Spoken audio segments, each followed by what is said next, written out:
રાજકોટ લોકશાહીને મજબૂત કરવા માટે દરેક નાગરિક લોકસભા સામાન્ય ચૂંટણી 2024માં અચૂક મતદાન કરે તે માટે રાજકોટ જિલ્લા ચૂંટણી તંત્ર દ્વારા સ્વીપ પ્રવૃત્તિ અંતર્ગત મતદાન જાગૃતિના અનેકવિધ કાર્યક્રમો કરવામાં આવી રહ્યા છે, જેના ભાગરૂપે આજ રોજ સવારે 6:30 કલાકે જિલ્લા કલેક્ટર શ્રી અને જિલ્લા ચૂંટણી અધિકારી શ્રી પ્રભવ જોશી તથા જિલ્લા વિકાસ અધિકારી શ્રી નવનાથ વાણેના હસ્તે બહુમાળી ભવન ખાતેથી સાયકલ રેલીનું ફ્લેગ ઓફ કરવામાં આવ્યું હતું।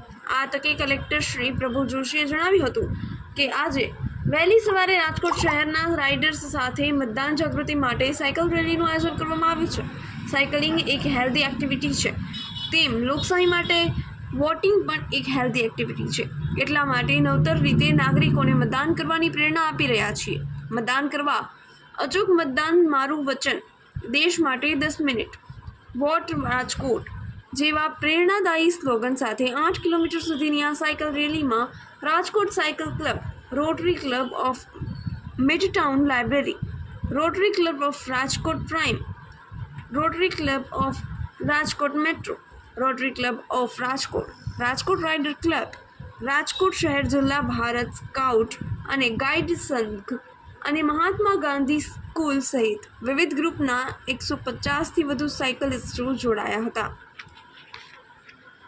રોટરી ક્લબ દ્વારા જે આયોજન કરવામાં આવ્યું છે એમાં અમે સામેલ થયા છીએ। સાહેબ, ખાસ તમે પણ સાયકલ લઈને મતદાન જાગૃતિ અભિયાનમાં જોડાણા છો, શું જી જી લોકો માટે શું અપેક્ષા અને શું અપીલ કરી રહ્યા છો ગુજરાત ફર્સ્ટના માધ્યમથી? જી, સાયકલિંગ જે છે એ ખૂબ જ હેલ્ધી એક્ટિવિટી છે, સાથોસાથ જે વોટિંગ છે એ લોકશાહી માટે હેલ્ધી એક્ટિવિટી છે, એટલે આ થકી અમે વોટિંગનું પ્રચાર પ્રસાર કરી રહ્યા છીએ। ખાસ કરીને મતદાન જાગૃતિ થઈ રહી છે, એક જ અઠવાડિયું બાકી છે મતદાન, કયા પ્રકારની સેવા પ્રકલ્પો જે છે મતદાન જાગૃતિ માટે કરવામાં આવે? જી, અલગ અલગ ફેસિલિટીઝ પોલિંગ બૂથમાં પ્રોવાઈડ કરવામાં આવશે। સાથોસાથ અમે તકેદારી રાખીએ છીએ કે હીટ વેવથી લોકોને પરેશાની ના હોય। ઘણી બધી સ્વૈચ્છિક સંસ્થાઓ આવીને મતદાનના પ્રચાર પ્રસારમાં લાગેલી છે, અને આપ સૌ થકી હું એ જ અપીલ કરવા માગું છું કે મતદાન એ આપણું એક પવિત્ર અધિકાર છે, જે આપણે ફરજિયાતપણે યુઝ કરવું જોઈએ। આજે શું કાર્યક્રમ? આજે સાયકલિંગ થકી જે છે આખા શહેરમાં એક મતદાન જાગૃતિનો સંદેશ પહોંચાડવાનો પ્રોગ્રામ છે। Thank you. ચાલો હવે ચાલુ